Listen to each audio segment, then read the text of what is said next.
Inauteriek badute berezetik. Ostegun gizena heldu arteko kirio dantza. Suziriak eztanda egin orduko, alboko lagun edo ezezagunari heldu eta saltoka hastea. Gureak diren doinuekin unkitzea. Txikitatik zurrunbilo alaionen parte izatea. Edo zurrunbilotik aldenduago bada ere, festan parte hartzen jarraitzea.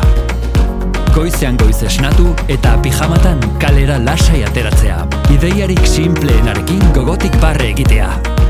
Eta denbora luzez eta mimo handiz landutakoa erakustea. Aitzaki ugari izatea, kalez kale txundituta geratzeko. Inauterietan ere, ohiko behar ditugu azken aldian ezoiko bihurtu zezkigunak. Parrandan edo etxera bueltan lasai sentitzea. Festaren parte ez dena ere errespetatzea. Kaleak, aldi berean, inorenak ez eta guztionak direla barneratzea. Finean, zentzuz jokatzea eta ez haztea ardurak ere baditugula. Erokeriarik gabeko eromena da hori. Umorea, giro ona eta alaitasuna nagusi dituzten jaien alde. Urtero berdin, urtero berri, baina beti berezi.